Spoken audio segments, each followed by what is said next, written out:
So, ano tong $1, $10, $100 rule of data quality? So, ibig sabihin lang nito, $1 yung cost. $1 per record yung cost kapag bine-verify mo, o $1 yung cost kapag pumapasok yung information sa system. $10 per record yung cost kapag ginagamot mo, inaayos mo o nire-remediate mo, inaayos mo yung mali sa records. $10 per record yun. Pero ang matindi ron, $100 ang cost kapag hindi mo inayos yung mali.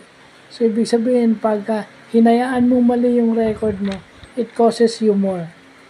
So, yun yung $1, $10, $100 rule of data quality. Ito yung mga bagong term na natututunan natin, Pag tayo ay tumitingin sa Instagram, mabuti na yung may nalalaman tayong bago pag tayo ay tumitingin sa IG.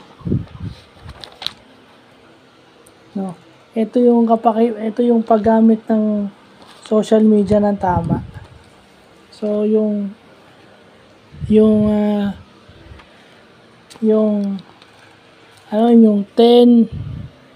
yung $1, $10, and $100 cost of data quality, hindi percent. Buray natin.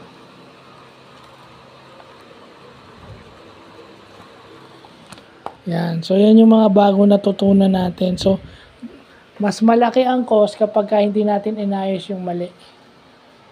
So, ibig sabihin, $10 per record lang pala theoretically yung cost kapag inaayos mo yung mali, compare dun sa $100 kapag hindi mo inayos yung mali.